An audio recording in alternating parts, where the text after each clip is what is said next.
At this point, we want to ask Davis Kampamba to give us a summary of last week's sessions. But before we do that, we would like to thank all of you in our network that have joined us for this week.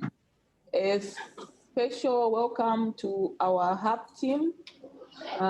We have a lot of individual connections. A humble request that we all switch on our cameras if we can. A welcome to Kabwe General Hospital, Kabwe Central Hospital, Kalomo District Hospital, Mwinilunga, Katima Urban Clinic, Lundazi District Hospital, one of our suburbs in Lusaka. You are welcome. A special welcome to the nursing schools. We see Lusaka Nursing School and St. Luke's has joined us. And of course, welcome to all of us that are joining individually. Today's session is on the common elements of treatment approach with regards to HIV treatment. The presenter is somebody that's quite unique. He wears two hats. Dr. Francis Simenda, he's a psychiatrist, he's a consultant psychiatrist, but he's also a medical mentor in Southern Province. Before we get to that presentation, Davis Kampamba, our ECHO coordinator, will remind us of last week's topic on retention.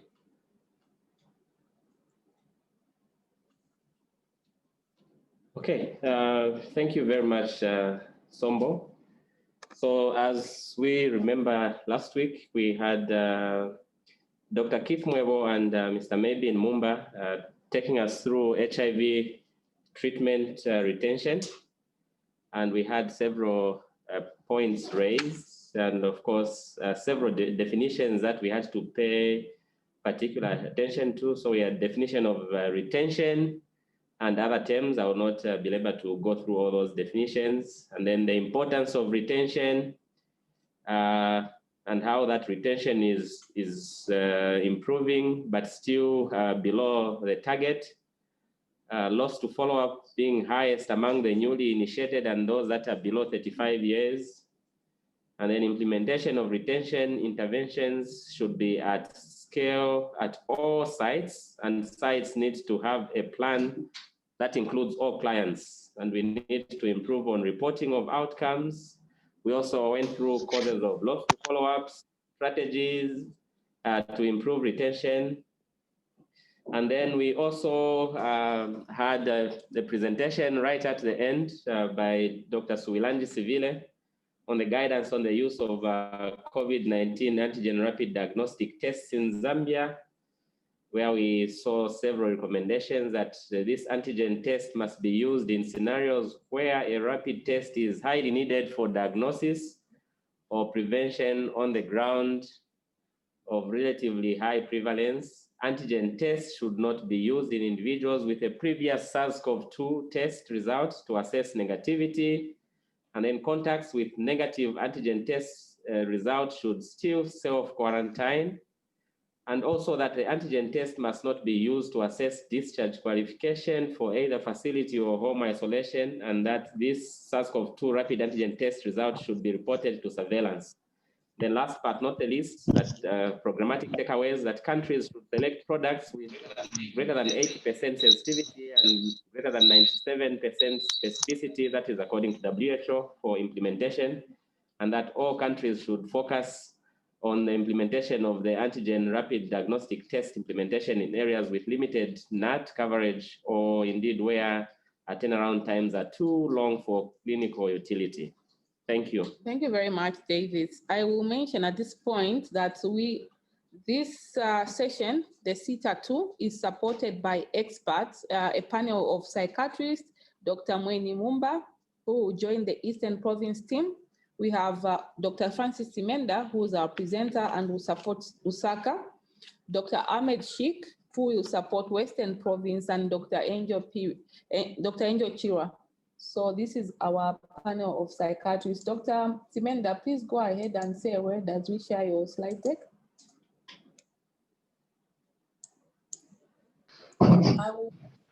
Dr. Simenda? All right, We'll can I start now?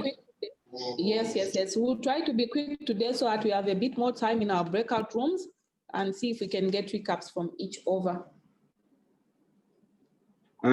Thank you, and good afternoon to all the listeners connected to the echo session. I could have the first slide. Yes, that's the title. Specifically, we are going to talk about depression and anxiety in HIV. Yes, we go to the objective, slide number 2. Yes, so objectives for this session, we're going to cover a description of depressive and anxiety disorders in HIV. We're going to give a descriptive psychopathology of the impact of depression and anxiety disorders. We're going to answer the question, how does SITA work? The psychotherapeutic treatment mechanism factors in SITA sessions. Then we're going to do an outline of the SITA modules on depression and anxiety disorders. Next. Next. Pass this slide, we'll go to the next one, please.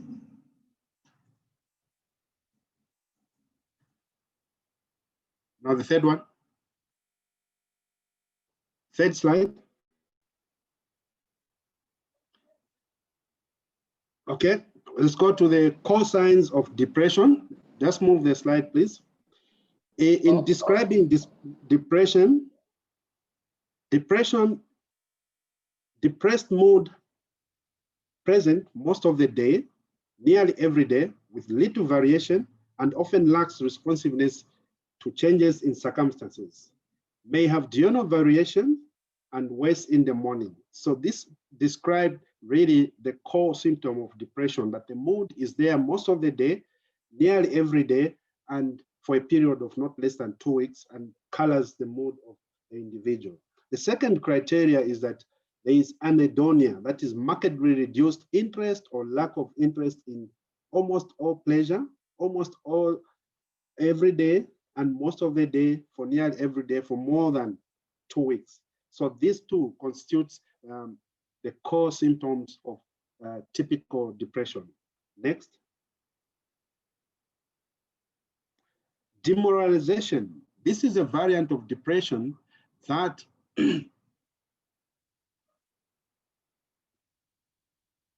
demoralization is a variant of depression that we actually find in HIV disease, and it constitutes about 20% of all AIDS patients that are referred for psychiatric evaluation. It's often associated with exaggerated grief state, sadness, hopelessness, often precipitated by life events or life circumstances. This is often mistaken for pure depression, but unlike depression, patients can enjoy some facets of life, feel best in the mornings, and individuals with demoralization do not conventionally respond to antidepressants. The treatment is psychotherapy and support. Next. Poll question number 1. Causes of depression include all the following except 1, a strong social support, B, learned hopelessness and helplessness, C, pessimistic cognitive approaches, D, hyperthyroidism, E, infection.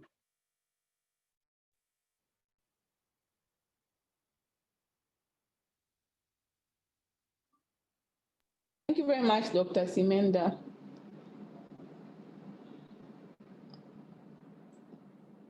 The causes of depression include all the following except A, strong social support, B, learned helplessness and hopelessness, C, pessimistic cognitive approaches, D, hyperthyroidism, E, infection. Which of these do not lead to depression?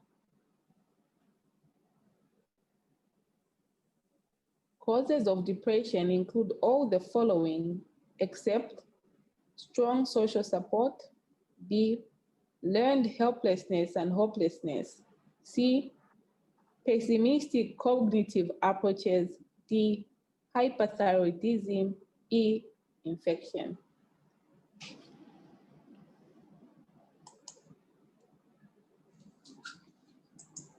Dr. Simenda, that's the voting pattern. I hope you can convert some people. Let's see if you can get a good mark after you have taught.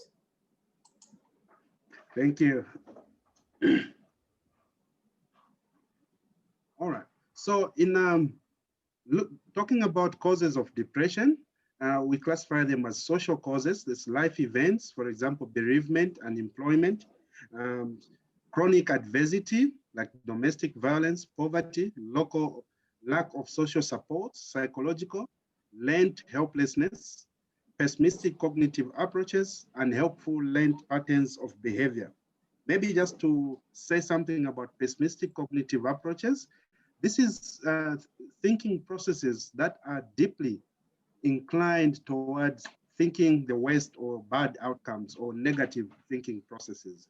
And learning helplessness, as the term is alluding to, is a thinking pattern that believes there's no help or there's no hope.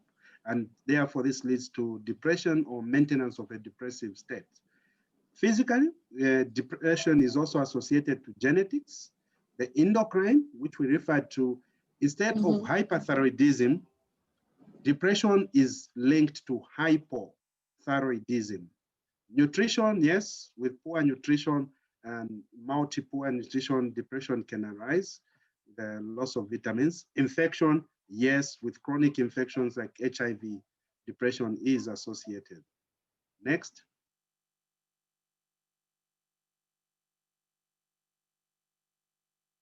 Treatments for depression, we include two main approaches, that is pharmacotherapy, that is the use of medications and drugs to treat depression, and psychotherapy, the talking therapy.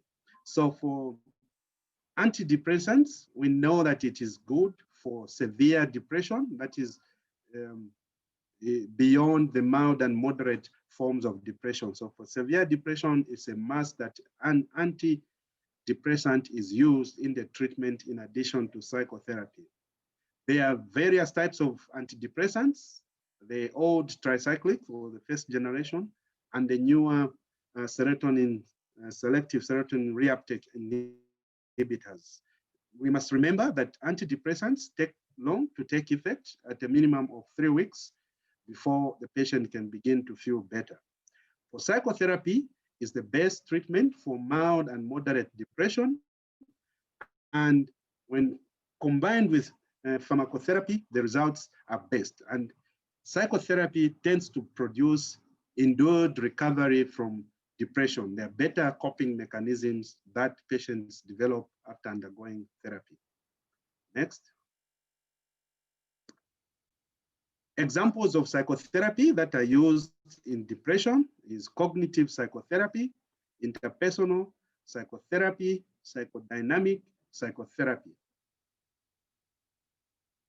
Next. Anxiety disorders. Anxiety is defined as a diffuse and present vague sense of apprehension and tension, which is often accompanied by autonomic symptoms in the body. It usually arises due to a perceived threat from biological and physiological processes by the self, phobia, or fear itself. Anxiety is a response to a threat that is unknown. It is usually internal, vague, and conflictual. Anxiety has 3 components. One is the central nervous system, the cognitive response, then the body physiological, which we call also the autonomic response, and 3, the behavioral responses by the anxiety. Next. These are the various types of anxieties. You might want to take note of them in our case from the right.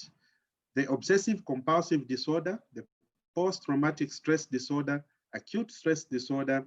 Then we have the generalized anxiety disorder, social anxiety disorder, panic disorder, agoraphobia, specific phobia, separation anxiety disorder, and selective mutism, often seen in children.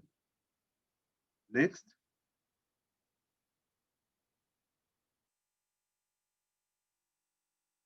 All right, when we combine the two, depression and anxiety, If untreated, they often lead to the same sequelae, which include suffering, disability, mortality, especially with severe depression. We have suicide and physical illness. Depression can also worsen the immune function system, and this can worsen the physical illness. Unemployment, low productivity, poverty, stress on the caregivers, is burnout, compassion syndrome. Depression can also arise on the caregiver. In depression, we also see marital breakdown because of failure to cope, intellectual and emotional damage to the children who are to the patient. There is a cycle of disadvantage across generation if this is untreated. Reduced access and success of physical health programs. So the list goes on, but this is just an example of the sequelae of depression and anxiety. Next. So in the treatment, psychotherapy, well, what is cognitive behavioral therapy? Because this is the main subject of our discussion today. It's a basis on which CETA is formed. So cognitive behavioral therapy is an action-oriented form of psychosocial therapy that assumes that the faulty thinking patterns cause maladaptive behavior and negative emotions.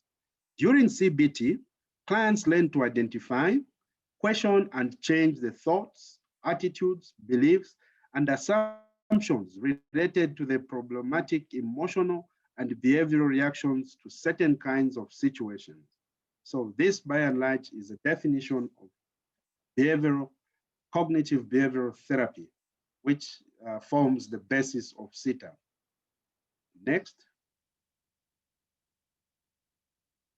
Overview of CETA components. So cognitive behavioral therapy treatments often have psychoeducation, that is teaching the patient what is the situation, what is the problem, and what is the solution.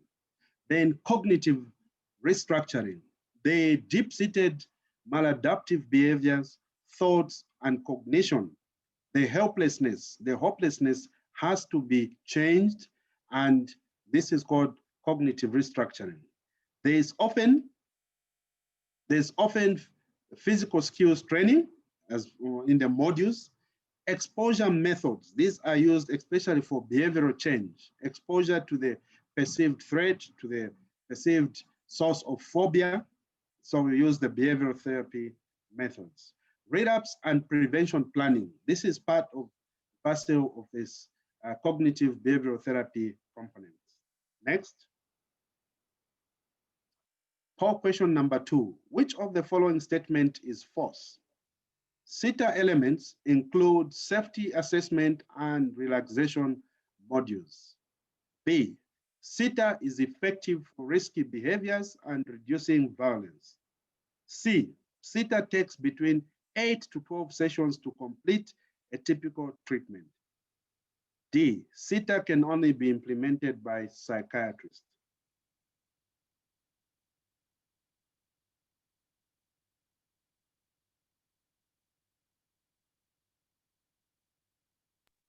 Thank you very much, Dr. Simenda. Which of the following statements is not true? Common elements of treatment approaches elements, CETA, include safety assessment and relaxation modules. B, CETA is effective for risky behaviors and reducing violence. C, CETA takes between 8 to 12 sessions to complete a typical treatment. D, CETA can only be implemented by psychiatrists. By far the most interesting poll I've seen in ages. Okay, we have 237 connection. We want to see what you think about this poll. It's very, very critical because CETA will be rolled out, I think, first in the major cities, then throughout the country. So it's important that we see what people think is involved in CETA. CETA stands for the common elements of treatment approaches. So which of these is not true? A, CETA elements include safety assessment and relaxation modules. B, CETA is effective for risky behaviors and reducing violence. C, CETA takes between 8 to 12 sessions to complete a typical treatment. D, CETA can only be implemented by psychiatrists. Which of these is not true? Okay, we are gonna end the poll, and Dr. Simenda. Okay, so Dr. Simenda, this is how the voting is. You will educate us at the end. It looks very interesting. We'll discuss. Yeah. Thank you. So we go to CETA, introduce you to CETA. CETA is a common elements treatment approach. That is, it combines the common elements found in patients seeking psychotherapy. Problems that can include illicit drug use, depression, violence, and anxiety disorders, maladapting behaviors. So CETA can treat all these common mental health problems using one method taken step by step. So it can tackle a multi-problem in the same settings, and it can be customized to be modular. So you can take a module for depression, you can take a module for risk and safety reduction. You can use a module for suicide. So it can be modular and taken at a phased manner, and to ensure that all the problems that particular patient has is actually dealt with. It is also customizable. That is, the treatment can be changed to suit that particular patient and address those problems. Then it's also adaptable to various situations, and it is scalable. It can be administered by a variant range of workers, including community volunteers, not only health workers and not only psychiatrists. So it has many advantages to the health system, especially in our country. Next.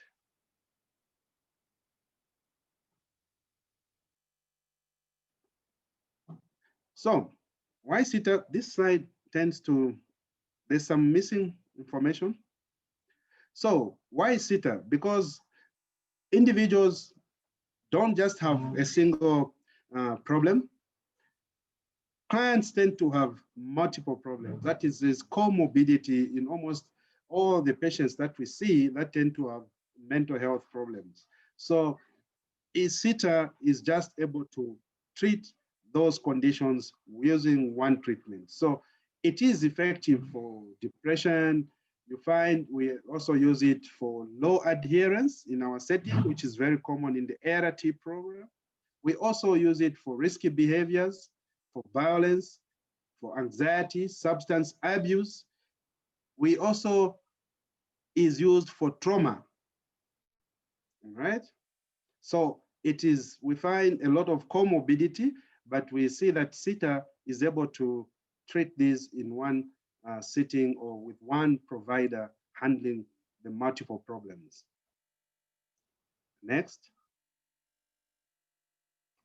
So this is a list again. So it is effective for trauma, depression, anxiety, reducing violence, alcohol use, relationship problems, and risky behaviors.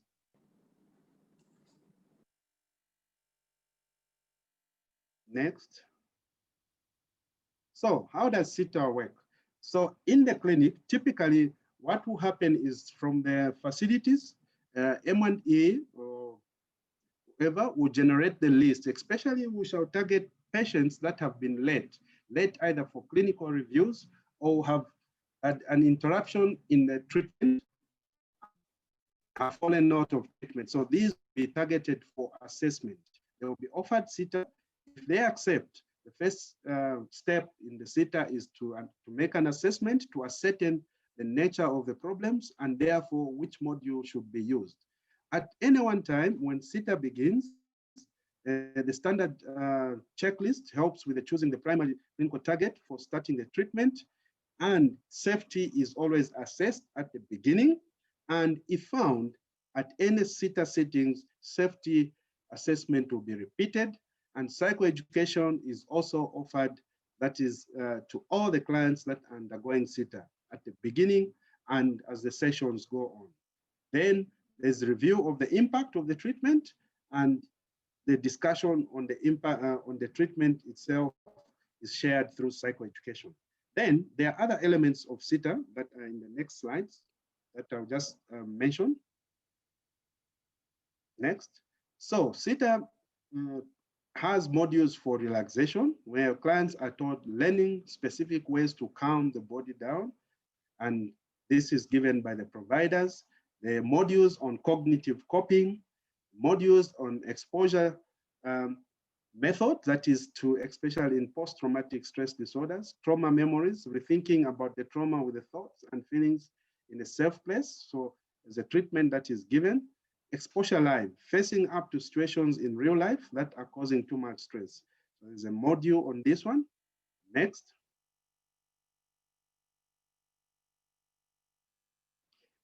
Yes, cognitive restructuring, as mentioned, is always a component of the cognitive behavioral therapies, learning how to change thoughts that are keeping distress going on. Behavioral activation, planning on and participating in pleasurable activities, moderating and changing the behavior of the client. Problem solving, learning specific ways to cope, to come up with realistic solutions to problems. As you know, the causes of depression also can be learning helplessness and hopelessness. So this module tends to teach patients how to think and how to solve problems and remain on the in a positive, optimistic manner. How long does SITA take? It takes 8 to 12 sessions to complete a treatment if there are no complications usually. Next.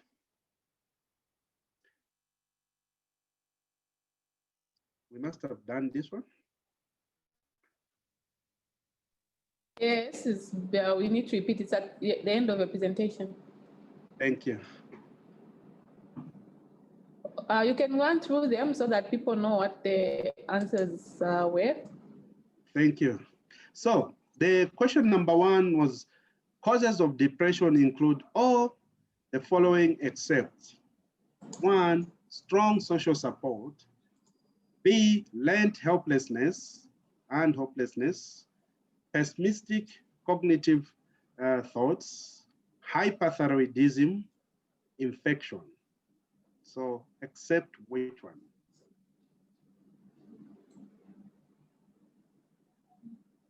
So I'll end the poll because you've done so well on time so that you have a chance to speak to the network. All right. Thank you so much. So the poll is very interesting.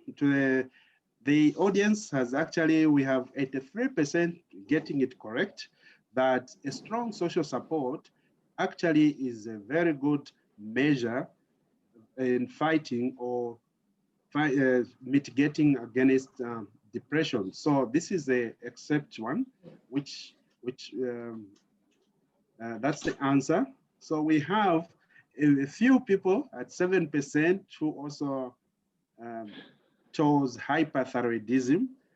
It was just a trick. It's actually hypo, which causes depression. So this also is an answer, actually. Yes, Dr. Simenda. So hyperthyroidism is an interesting one, isn't it? And yes. I think we can understand people that voted for hyperthyroidism because hypothyroidism, low thyroid function, will typically cause depression.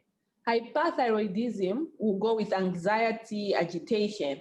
However, in the long run, that condition can actually end up as a depression, even if it was not primarily the presentation. So hyperthyroidism was a bit tricky, but I think strong social support is a better answer. Hyperthyroidism will cause anxiety. Eventually, that can lead into depression. So I thought that was interesting. So we can go to the next one.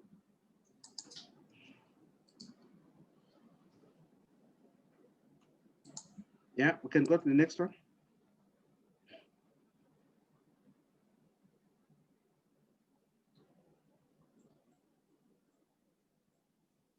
The poll has not moved? Okay. Which of the following statement is false? CETA elements include safety assessment and relaxation modules. B, CETA is effective for risky behaviors and reducing violence. C, CETA takes between 8 to 12 sessions to complete a typical treatment. D, CETA can only be implemented by psychiatrists. I thought this was very important. It's a very important question, Dr. Simenda. Very, very important. And it's good that the audience has got it. 97% think D is the answer, and that is the most appropriate answer. It's true that CETA can actually be implemented and practiced by a variety of workers, including community volunteers and the whole range of health workers. I think that's a very big achievement, Dr. Simenda. At least now, we as a country, our network, we are primed to know that very soon we'll be scaling up CETA, if not long overdue. We'll get some questions or any contributions from the network. Thank you very much, Dr. Simenda. It actually looks like it's almost very hard, this CETA thing. Is Dr. Angel Chira? Do you have any hands? Do we have any hands? There are no hands. So Dr. Chira, can you hear us?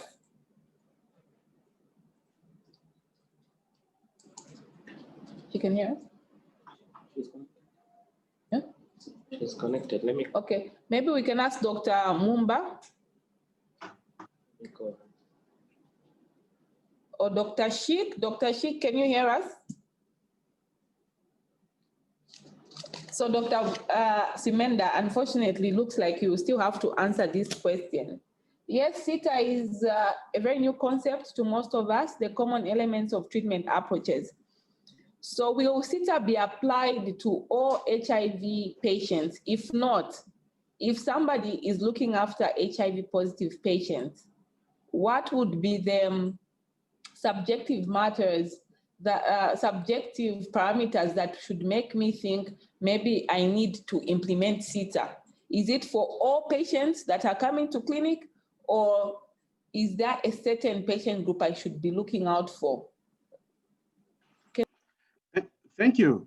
Thank you, Chair. In the first wave of implementation, we are looking at patients that are most likely to have mental health problems. And these, to start with, would be the patients who are not adherent on treatment or who are having interruption in treatment.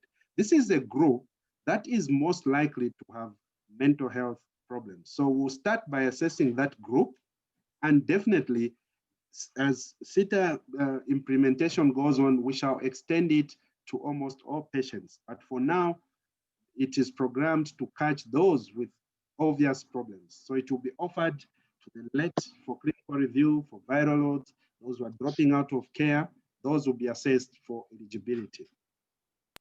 Thank you very much, Dr. Simenda. Dr. Sheik, do you want to comment? What should we be looking at for us to have that?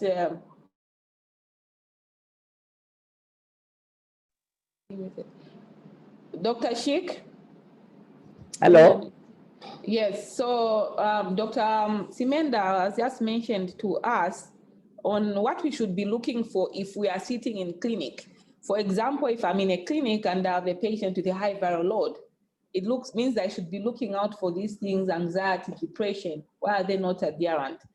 Is there a role for CETA in all patients with HIV? Is it a form we should be attaching to every patient we see in clinic or in our wards? Do you want to speak to that? Yes, I think there is nothing wrong, just because to assess just depression and anxiety doesn't take very long. We have, there are different, even we can get some, like depression inventory, there is back depression inventory, there is back anxiety inventory. We can also use those kind of questionnaires. And assessment doesn't take very long, at least, at the initial level, so that we don't miss these patients, because there are a lot of patients who have problems with depression and anxiety. So I think it won't be a bad idea to follow this and pilot it and then see how it goes. Then, since you have given me chance, I think there was a question on the chat that have we gone away from MH gap, and is this CETA, has it replaced MH gap? You see, I would like to answer that CETA is for the disorders where we can use cognitive behavior therapy. Like, basically it is based on the cognitive behavior therapies. I think Dr. Simenda mentioned in the beginning of his presentation. But MH gap is a treatment like guideline, or it guides you how to assess the patients at the primary care level. So it includes all the psychiatric disorders. There are still psychiatric disorders where patients will need the the medication, and they will not just be sorted out by the psychotherapies. So MH gap is still stands and CETA is still stands. They should rather complement each other. It's not that CETA is going to replace MH gap. Thank you. Thank you so much. That is very well said. Is Dr. Jira, are you able to unmute and answer this question from St. Francis? They are asking, do antidepressants treat things like HIV-associated neurocognitive deficit, also known as HAND? Angel? Is she able to unmute herself? Maybe she's struggling. Hi, Dr. Pauloshi. Hi, Dr. Sorry, Chira. I'm getting in from my phone, so I'm having a problem. So you say that, what is the question again? So the question is in the chat box, and this one is perfect for you because I know you spend a lot of time in the inpatient taking care of very complex patients. The question is, how effective is medical treatment for depression in HIV-associated neurocognitive deficit? Okay. So it's quite efficient, simply because, I mean, like anything else, medication will treat symptoms. So if patient is presenting with depression, for instance, once you institute medication and then therapy, it is quite efficient. But of course, the mainstay of treatment would still be the ARTs, because what we see is that if they're not compliant or they're not responding to ART, there's still a decline in terms of even the symptoms, like the neurocognitive symptoms. So you have to treat both with our medication, I'd say, plus with ART. So it's not, one is not independent of the other, if you like. Hope we all understood what Dr. Angel was trying to say. In short, she's saying if you have a patient with a high viral load and they have depression, it's not a good idea to just throw in some antidepressants or refer to psychiatry without trying to tackle the viral load. So in short, a suppressed viral load is very effective. Dr. Sheikh, please go ahead. Yes, I would just like to add that, on the question that HIV-associated neurocognitive impairment, you see, you have to see what is causing that. If there are symptoms of depression, as Dr. Chirwa said, then the antidepressants can have some role. But otherwise, the antiretroviral therapy is the mainstay of treatment. But this neurocognitive impairment is usually mild. So there are even things like lifestyle changes, exercise, diet. All those things play a very important role in the management, apart from the drugs only. Okay, I know mental health is a very broad topic, and most of our patients actually need assessment, and we kind of overlook it until we see a high viral load. We see that they come with an OI. So I'm very excited that we are taking this very seriously. At this point, we'll go into our breakout rooms. We will allow each room to summarize at the end of this because the cases in the breakout rooms are very rich and we can all benefit from them. So at this point, we'll go into our breakout rooms. Our experts in these rooms will be Dr. Mweni Mumba, Dr. Francis Simenda, Dr. Ahmed Sheikh, and Dr. Angel Chira. Conrad, please go ahead and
Hi, Sombo.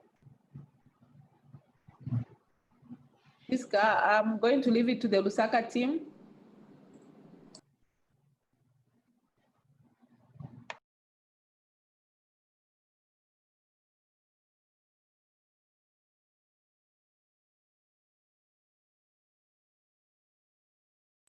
So Lusaka team, let's manage our time. We'll run out. David, you may start facilitating the session.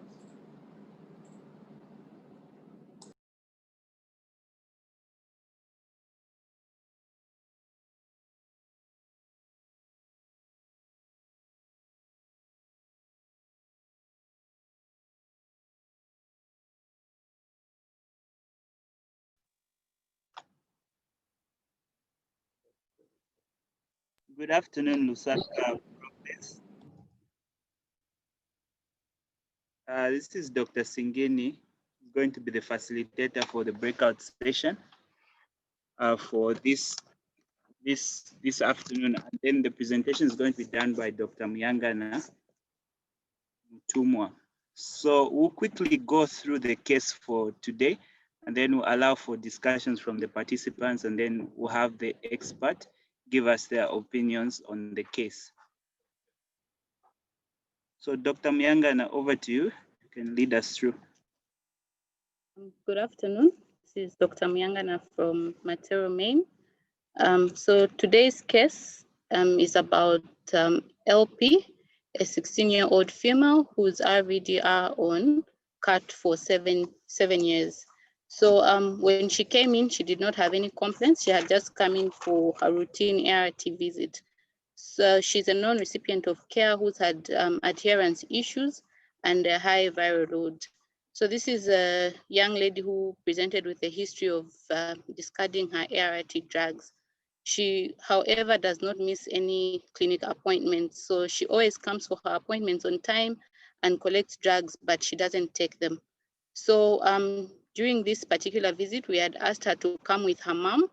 And the collateral history we got from her mom is that the mother had noted some behavioral changes in the daughter, in that she said the daughter has become extremely rude, and she's been getting involved in fights within the neighborhood, even at school, and that she's become very sexually active to the extent of reaching the extent of taking sexual partners to the home where she's staying.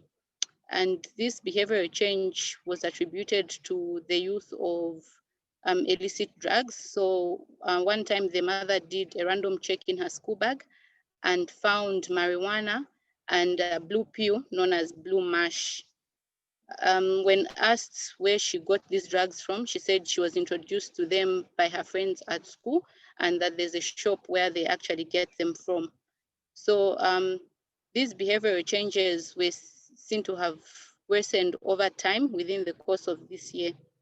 So she also has a history of trying to commit suicide twice within the course of the year. And at a company, but was not shortlisted after the family noticed that he started to drink heavily every day, local brews, and started behaving strangely, not bathing for weeks, isolating himself, talking irrelevantly. Brought to Mel's clinic on 13th November 2020 by his brother with complaints of chest pains, productive cough, and chills for 10 days. No other symptoms of heart failure. Currently treated for alcoholic cardiomyopathy in a client with depression and alcohol abuse throughout TB and HIV encephalopathy. Unable to keep a job due to alcohol abuse, which has continued. History of falling off a tree at age 12 that left the chest deformed. He suffered pulmonary TB in 2007, treated.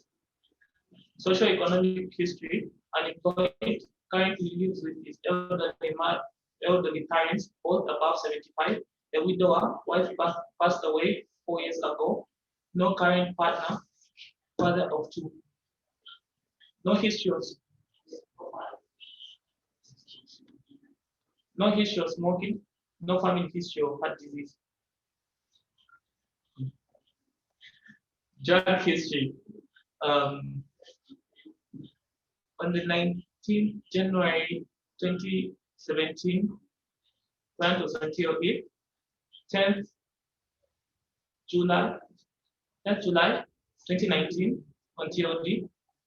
Chlorpromazine 100 milligrams OD, Aten 5 milligrams OD, Septrin 960 milligrams OD, and RPO 2.5 milligrams OD. Physical examination, general conditions stable, no pallor, no jaundice, no edema, no lymphadenopathy, JVP, no trace, has scoliosis towards the right, vitals, BP was 90 over 65, temperature 60 or temperature 36.2, respiration 18, pulse 60, full and regular, CNS OTPP with delusion of persecution, was fidgeting and had fine tremors in both hands. RS, prominent right chest cavity bigger than the left, crackles on the right anterior chest and vasopressor. Reduced air entry on the left, resonant on percussion. CBS, S1, S2 distant but regular, loudest in the tricuspid area. The abdomen laparotomy scar on the midline, no organomegaly.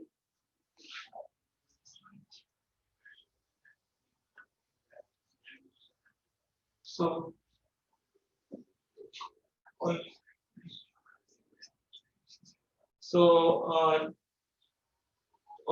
the 27th of August 2019, viral load copies were 54,185, but TOD, but mother did not return for refill.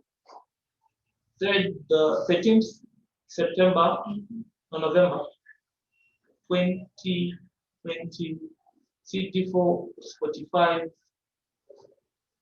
HB was 11, recommended on TLD, chlorpromazine 100 milligrams OD, Aten 5 milligrams OD, Septrin 96 OD, 96 milligrams OD, another pill 2.5 milligrams OD, no regimen for kidney function. Then 13th November 2020, gene expert error, RDT negative, chest X-ray, cardiomegaly, and consolidation in the right eye in the region.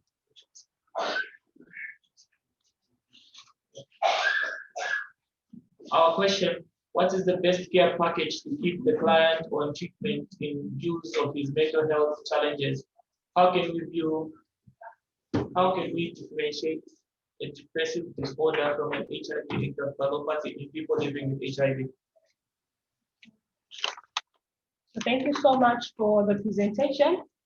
At this point, to ask for some questions or any clarifications. We apologize. I think the initial case that was shared was not the intended case. However, if we have any questions, please do raise your hands. And remember to introduce yourself so that we know who we are speaking to or who's speaking to us. Any comments, please?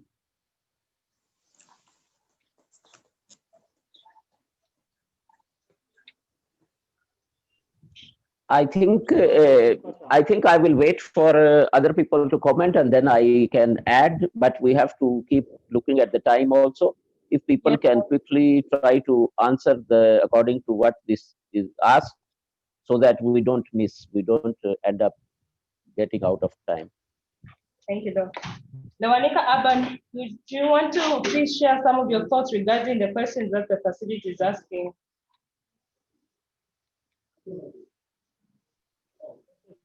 This is when we've just been joined to Western Province Group, so we didn't get anything. Sorry, maybe somebody in 30 seconds. Okay, it's a bit hard to hear you.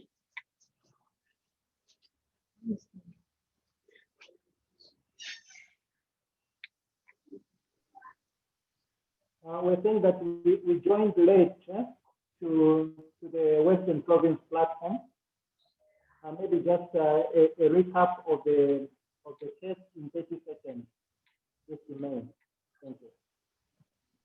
Okay, the summary of the case is it's a male age 45 who we are currently treating for alcoholic cardiomyopathy and said to be taking alcohol excessively. The facility is asking for ways that they can ensure the client adheres to treatment because he has reported to have interrupted treatment twice between 2017 and 2020. They're also asking if ways they can differentiate depressive disorder from HIV encephalopathy in people who are living with HIV.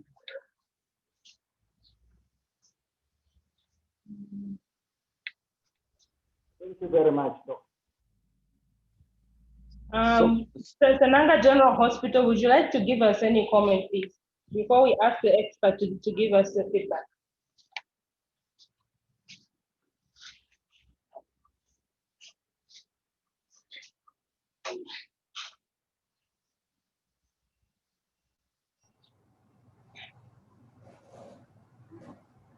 Good afternoon, Doc.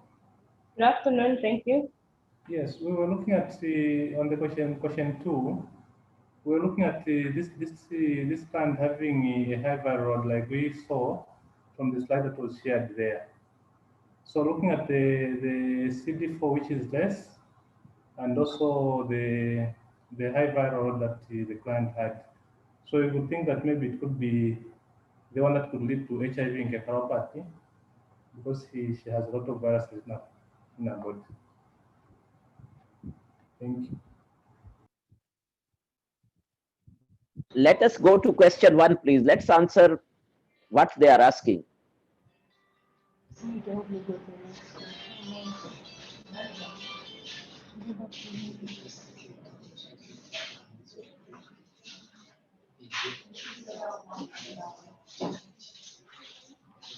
Okay, Pasha. Maybe for the first question, we might need to look at what supportive systems we have with initially the family, then also within the community. that can help him, first of all, even to be adherent on medication, because from what we are getting that his CD4 count was low and his viral load was high. So most likely this was a client who was non-adherent to medication. Yes. So if he can be adherent to medication, then it can lessen the viral load that would hopefully, or maybe at this time, I'm not so sure whether it can really help, especially that he has even developed some maybe encephalopathy, because the high viral load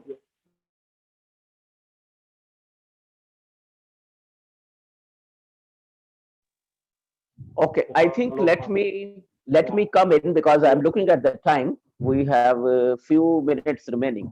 So what is the best care package on the question one? What is the best care package to keep in view of the mental health challenges? This guy has got multiple problems. One, we should not rule out the alcohol dependence. You see, this patient still he is having fine tremors of the head. He has delusions of persecution. So this patient, he maybe when he doesn't drink, he develops the withdrawal symptom. He has been dependent on alcohol for last more than 20 years. So we should keep in mind the alcohol-related problem is there, and we have to manage that. We have to detox him. We have to give him counseling. Then on his current medication, I have seen somewhere it is written chlorpromazine, Artane. These are the drugs which are highly contraindicated in this patient, because why are we giving him chlorpromazine? This chlorpromazine has got the side effects which are anticholinergic side effect, and confusion and delirium is one of those. Then we are giving him Artane. We are adding to his problem by again giving him another anticholinergic drug. So I really don't understand why the patient is on chlorpromazine and Artane. Chlorpromazine generally doesn't need Artane. I don't know why this patient is given, because already chlorpromazine has got anticholinergic properties. So we definitely need to change his treatment. If this patient is psychotic, in the patients with HIV, they are very much prone to develop the side effects of typical antipsychotic drugs. So if we have to use antipsychotics, we have to use atypical antipsychotics like risperidone. But unless if they are really psychotic symptoms, the main thing is alcohol is a big factor. This patient is dependent on alcohol, and we have to treat his alcohol dependence, for which the counseling, the same, this is where CETA comes in. If we have CETA rolling on here, this is the client which can benefit from CETA. You have seen that CETA helps in the patient with alcohol-related problem, cognitive behavior therapy approach. Okay, so then again, adherence, counseling of adherence, which the other person has mentioned. Yeah, this person is very important because his CD4 count is extremely low, and we have to make sure that this person is compliant to his antiretroviral therapy. That should be the mainstay of his treatment. Then going on to the question number 2, how can we differentiate between the depressive disorder and HIV encephalopathy? Again, this patient, HIV encephalopathy, the main symptoms, or it is also called HIV associated dementia. This is a condition which we rarely see these days, but if you look at the CD4 count of this patient is only 45. So it is very possible for the patient to have HIV encephalopathy or HIV associated dementia. But we need to have cognitive assessment. We need to have mini mental status examination done on this patient, and we need to check what is his score. We need to assess him cognitively and see, because in the depression, usually the cognitive decline is there, but when you do the mini mental state examination, they don't score less. But this patient, they score 23 or less on the mini mental state examination. That's when we say that there is cognitive impairment in this patient. So we need to check his cognitive functions thoroughly. And in the difference between the HIV associated dementia and symptoms that she's been displaying, especially with that suicidal ideation, that's a clear-cut indication for depression that would separate it from just being demoralization. So I think one of the tools that's good to use is Beck's depression score and Beck's anxiety score. That's something that you can just Google online and use it. So it's quite a thorough check for depression, But the simple questions that are routine that you could ask a patient who comes in like that and be, you can at least say are somewhere between moderate and severe depression would be appetite, sleep, sex drive, and suicidal ideation. So if a patient has loss of appetite, but then they're able to sleep okay, they don't have suicidal ideation, and their sex drive is okay, then you're somewhere at least around mild depression. But from moderate, you have inclusion of insomnia, lack of sleep, and you could also have with it associated weight loss. For some patients, they could have a loss of appetite and weight gain as well. That would also indicate a moderate depression. Once you have suicidal ideation, that's definitely severe depression or a major depressive disorder. A major depressive disorder would also be categorized by the time that the patient has had the symptoms. So the patient seems to have presented this way in September last year. So up to date, we've had more than 6 months of these symptoms. So that definitely puts her in a major depressive disorder. To go to the second question, I do not think that efavirenz could exacerbate her symptoms. There is a role that efavirenz plays with neuropsychiatric illnesses, but then you would have a peak around week 2. And this lady was started in 2018 on the efavirenz.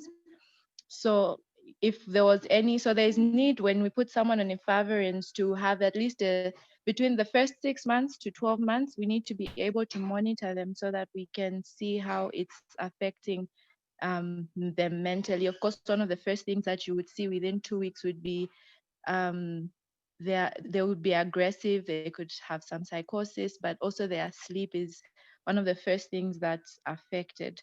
So given the time period she's been on efavirenz, I don't think now we would say that it's exacerbating her symptoms. Of course, in order to optimize her treatment, it could be a good idea. The ID specialist could come in and check. It would be a good idea to change her regimen. How can we manage her mental illness and art? We have to make sure that she is adherent. So we have to start her on psychotherapy to help her with the depression. So she would need something in SITA. We would say a getting active flow, because from her appearance, it was noted that she was not even tidy.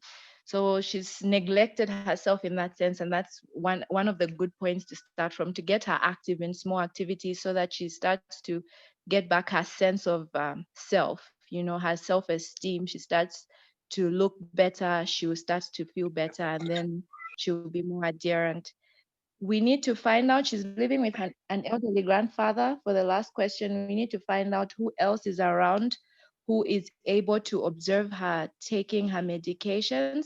It would be good to start her on an antidepressant as well. And because of the suicidal ideation, I would recommend a low dose antipsychotic as well for at least a 6-month period until the psychotherapy has given her enough coping mechanisms to start to taper down on the psychotics.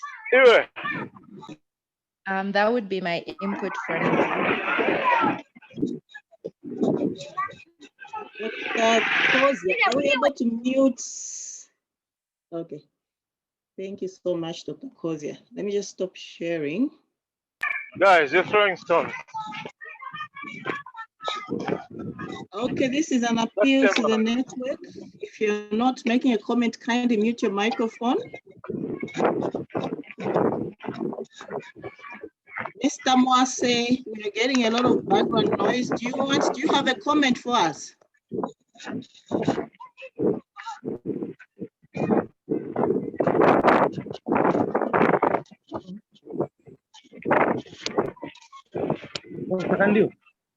Yes, this is John. Yes, exactly. I didn't get it clearly when it came to assessment. She mentioned of depression score and the anxiety score. there's first words which she was using. I don't know, like X, depression. I'm not sure what she said, so I needed to get it cleared from the expert. Okay, thank you so much.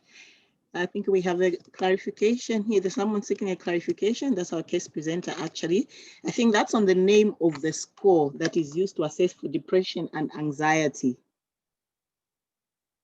Yes, so the names are BECS, B-E-C-K apostrophe and S. So it's BECS Anxiety Index and BECS Depression Index. Usually when you start with the anxiety index and you score high, somewhere above 30, it's in total it's out of 40 to 50.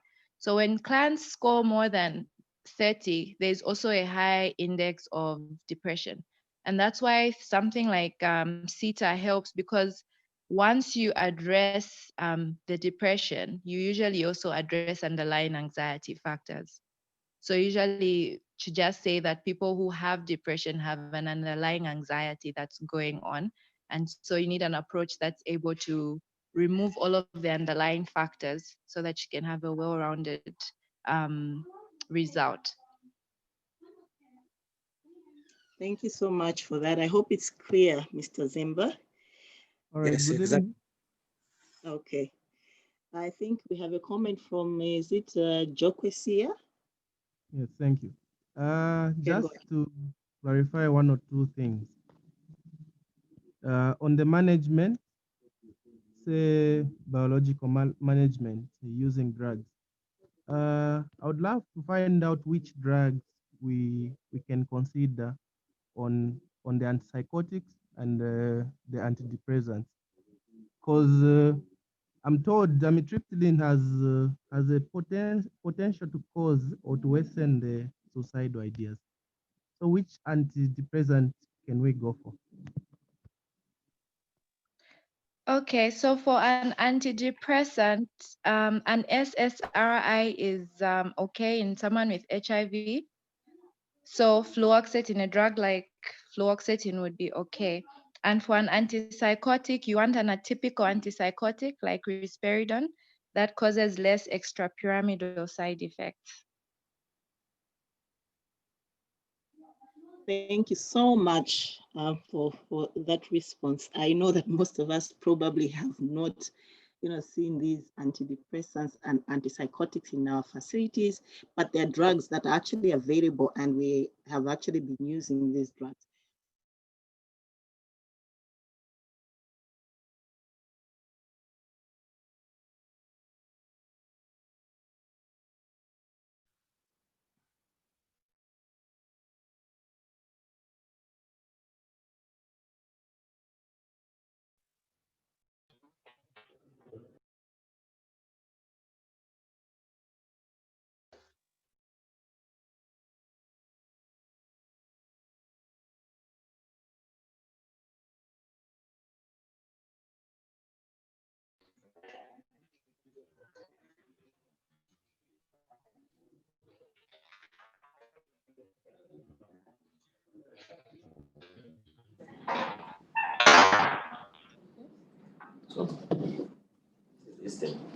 Okay, welcome.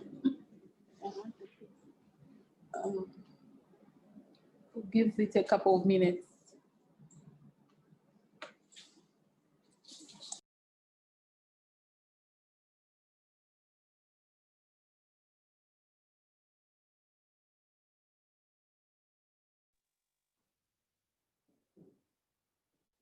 Dr. Sombo, I would like to hand over to you as Lusaka. We are done. Thank you. Thank you very much, David. That was interesting.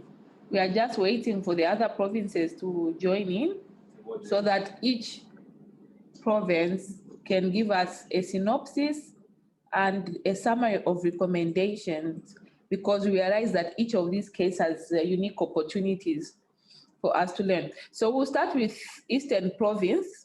Please give us a maybe two-sentence summary, then we can have the expert, Dr. Mweni Mumba, tell us the answer, the reaction to these questions. Dr. Good Mumba? afternoon. Yes. Good afternoon, Doc. John Zimba, a clinical mentor from Mambwe, where the Eastern case is coming from. So, from our Please, you only have 8 minutes. You only so have 8 minutes. from our discussion, we've concluded that a patient may be suffering from a major depression disorder, of which the best assessment which you can use is to use Beck's Depression Index or Beck's Anxiety Index. These will definitely give us the score. When it comes to efavirenz, it is unlikely that it may exacerbate in this case, although it has got some effect.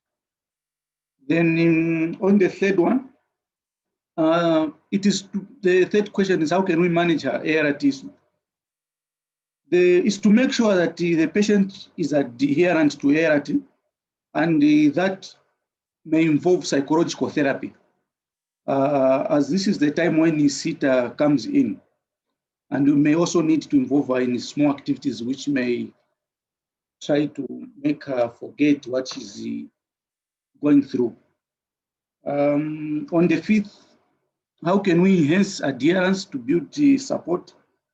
As we know that she's staying with her old grandfather, so we may need to find anyone who may be around she's staying with, who can also help in reminding her when to take these drugs.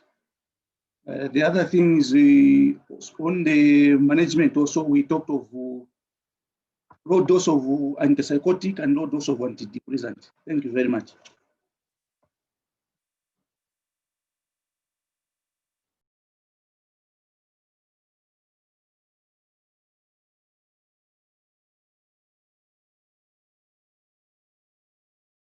Thank you very much, Mr. Zimba, for that synopsis. You get a gold star for recognizing the point in which sitter comes in. Dr. Mweni Mumba, any comment on this case? Dr. Pauloshi, thank you. This is a very good case. I think our synopsis has covered most of our discussion. And so I think there's a lot of key things, especially we don't really know where she is at in terms of viral suppression because we didn't have a lot of labs. So we wanted to establish that, as well as finding out social support in addition to everything else that's been said by our presenter.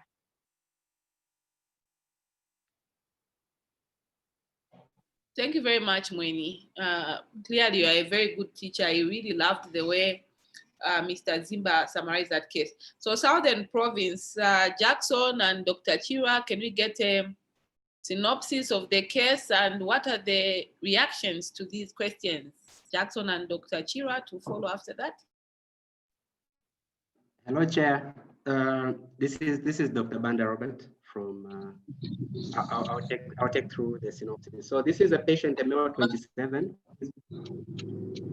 Yeah. So this was a patient, male 27, who's been on ART since 2009 and also being treated for mania. And one positive thing of note is that was started on treatment on TLD, on NVP-based regimen, and was changed within a month or two because of some reaction to NVP. However, this year was changed to TLD and has been on psychotropics and psychotics rather for this whole period. Also, what is of note is the positive family history. Three other siblings also have some mental illness. However, the family says they feel those have just been bewitched. However, they've been supportive with him in terms of bringing him for treatment. And what was of note on the labs is that the CD4 has been fluctuating, with other labs just being recently noted and is virally suppressed. So according to these questions, what was discussed was that we need, in terms of number one, we need to start with the patient. We address their needs. There is need for psychotherapy. There is need for those that are attending to these clients to build a rapport with them. And there is also need to educate the family. We need to involve the family since there is also still that belief that the others may just be bewitched. I think we need to involve the family. We also need to involve possibly a treatment buddy, which could be a family member. It could be someone from his place of work, and possibly even at church. And also we need to ensure that once he's stable, he goes back to work so that he remains productive. And just as I mentioned earlier, we need a very good therapist. In terms of treatment, the recommendation was that this is a patient who's, sorry, I did mention, who's on chlorpromazine and Modicate.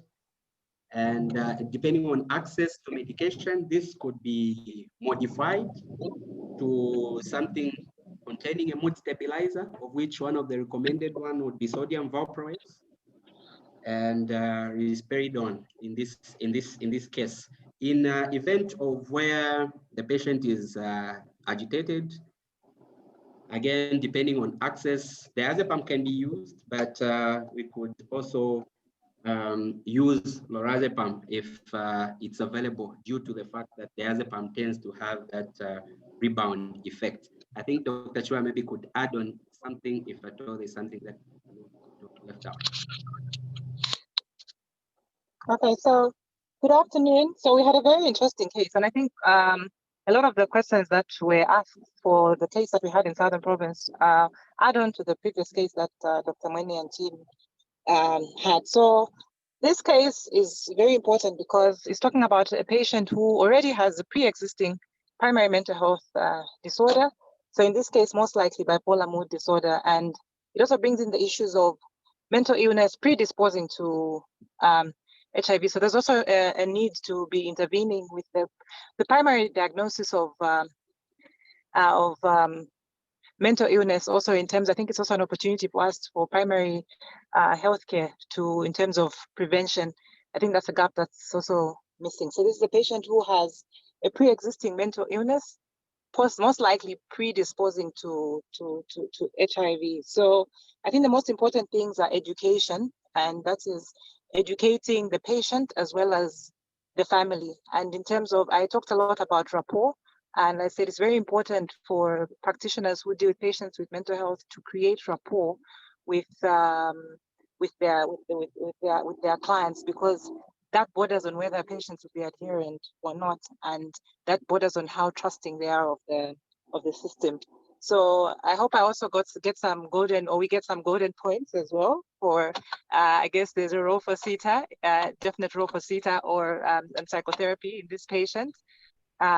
Once stabilized. So it's very important to stabilize the patient, bring them back to baseline, and then you can institute effective psychotherapy. And then this patient is a patient who's got primarily a mood disorder. So in treatment, again, access is very important here. It would be very important to put in a mood stabilizer in addition to the antipsychotics that the patient already has, because a patient who's got bipolar, once they're stable and their HIV is under control, can be left on a mood stabilizer, and then the antipsychotic can actually be tapered off. Thanks. Thank you so much, Dr. Chirwa. Actually, you get a diamond star, because when Dr.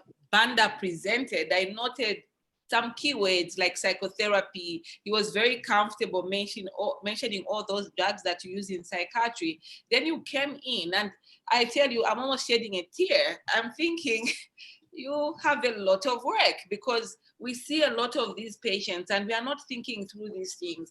And you've made it very clear that mental health and HIV actually create a vicious cycle. One fuels the other. So you really must manage both of them delicately. You get diamond stars, Southern Province. Western Province? Thank you. Tombo, you run out of rocks. Good afternoon. This is Pasha to give the synopsis for Western Province.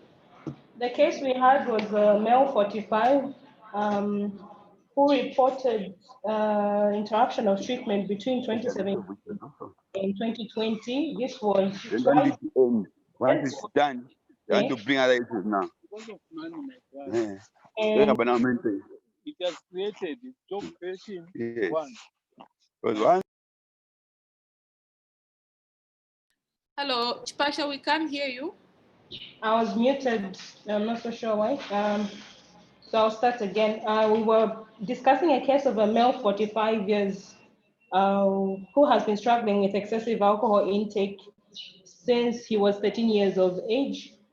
And he has been on treatment since 2017, but has had interruption of treatment twice between 2017 and 2020 for at least 1 year at each of these points. The client is currently was in the care of his elderly parent who's about 75 years old and was being treated for alcoholic cardiomyopathy in a client with depression and alcohol abuse. In response to the first question, it was agreed that the client would benefit from the SITA program, and the mainstay of treatment for the client is ensuring that he complies to ART, and that we need to address the alcohol dependence that he has by detox and counseling, thorough counseling. It was also agreed that we need to involve the other caregiver, who in this case is the elder brother. And we were advised that the use of chlorpromazine and Aten is contraindicated in this case, and it's better to use the atypical antipsychotics if the psychosis is too much. Otherwise, it is being attributed to the alcohol dependence that the patient has, and so we need to address it. And we were also advised in response to question number 2 that we need to conduct a mini mental status evaluation and cognitive assessment of the patient in order to support the diagnosis of HIV encephalopathy. I'll ask Dr. Sheikh to add some comments to the feedback that he gave us. He was the expert in our group. Thank you. Hello. Yes, good afternoon again.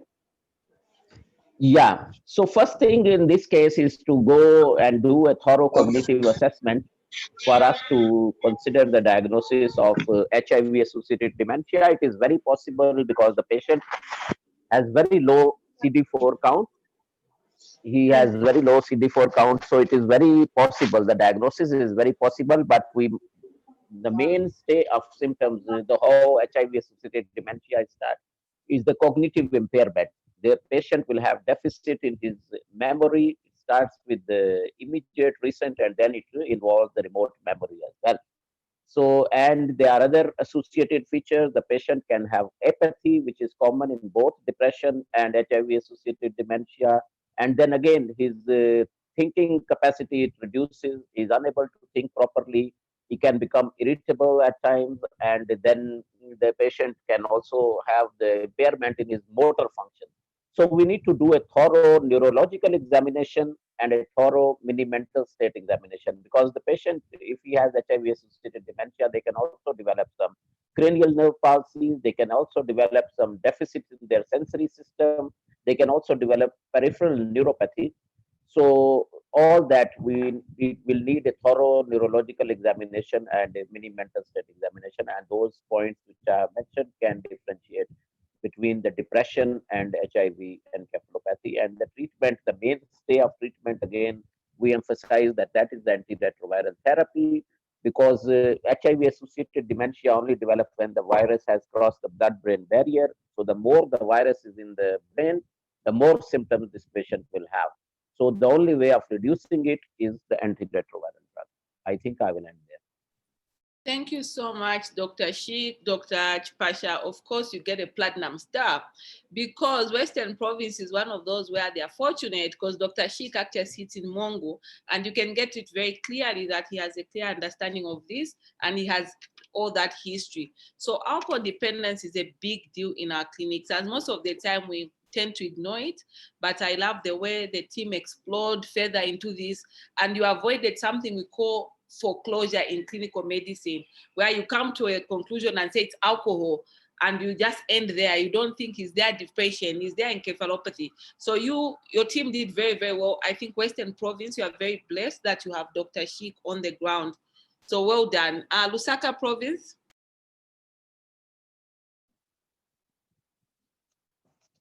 Thank you, Dr. Sombo. For Lusaka, we're looking at a 16-year-old female with a background of HIV, and started ART at an early age of 9 years old. But interesting in this case was changes in behavior for this child while she was in school. She started engaging in sexual activity and was performing poorly. And she was also noted to have started using substances like marijuana and another unidentified substance, which is popularly known as blue wash. Of note also is that she has a background of suicidal attempts. And in the socioeconomic history, there's background of her being stigmatized because of her HIV status. Those were the interesting points to note. In terms of the HIV management, she has generally been unsuppressed for the last 3 years and has gone through the ranks of the ART medication and is still unsuppressed even while she's on second line. So when we look at the questions, the important points that came from the discussions and also from the experts' opinion was that some of the behaviors that the child portrayed could be attributed to the neurocognitive effects of the HIV, seeing that this child has, this patient has had HIV from a very young age, which has been poorly managed. And as a result, all these sequelae, as well as the drug abuse, can be attributed to the damaged brain because of the neurocognitive effects of the HIV. So in terms of how we would manage this patient, it is two ways. Number one is managing the mental health, and number two was we optimize the HIV management. So with respect to the mental health, what came out strongly was the patient needed to be subjected to CETA, and particularly also we needed to focus on managing the use of the illicit drugs. And if there's a case of dependence, the patient might require some pharmacological intervention. But what is of note is that even at site level, facility level, we need to promote a self-driven care or implement what is called cognitive behavioral therapy even before we start the pharmacological interventions if indicated. We also did talk about improving the social support for the patient, because we do realize that it will help with adherence both to the mental health treatment as well as the ART. The question of when would you refer the patient to an expert? As soon as you realize that there's an issue of substance abuse, it is very important to refer this patient to the experts, so that if there's dependence, detox protocols can be implemented depending on the substance being abused. In terms of the HIV management, the general consensus was that we needed to optimize the care for this person by doing a genotype so that we know exactly what medicines will be most efficacious and effective in reducing the viral loads. Our expert was Dr. Simenda. I will hand over to him. Thank you.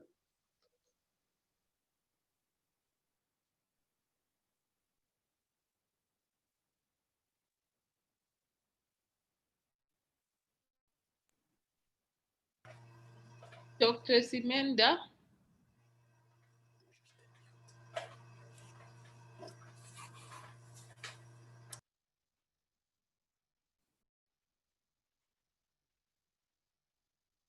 Okay, so we seem to have lost our expert. I'm there, Dr. Chair. Oh, Am I audible? Please, okay. Just one way, just to say, no, Dr. Singini has really summarized what we discussed, and it's the 3 points. Number one, we shall take care of the substance abuse by ascertaining the use and extent and treat it appropriately. If it's dependence, then you need expert care. If it's sporadic harmful use of alcohol, certainly CETA would do. ART will need to optimize by finding a regimen which works, and as we treat that, we shall ensure adherence going along. That will also treat the neurocognitive defects which we see. So I think that was our summary. It was a good case and learning for all of us. Thank you so much, Dr. Simenda. I must say that for Southern, we stole Dr. Simenda from you, and he was simply a star. And we can see that Dr. Sinjani gave us a very good synopsis of that. So, Dr. Kozi, I'm not running out of rocks. So, the Lusaka, we have superstars in Lusaka. That's a rock. Check it out. But we want to say I've got a preposition for you. Thank you. Vibranium. What vibe? Wakanda forever. Anyway, we want to say thank you for this session, and really a hearty thanks to our psychiatric team that will be leading the CETA program in Zambia. We look forward to this. It's very clear that there is a gap, and I think for us as healthcare workers, the first step is to recognize, does this patient need CETA or not? Do we need to refer? And I get the sense that Dr. Sinjani, your patient, I would encourage you to link up with Dr. Angel Chira and see how we can co-manage that question. Otherwise, thank you all for joining us. It's been a very, very good session. Thank you once again to our psychiatric team for teaching us about CETA. We look forward to a whole formal training on ECHO, on just CETA. Thank you, and we'll see you next Monday when we talk about tuberculosis with the TB team. Thank you. Please scan your QR code so that you have access to these slides.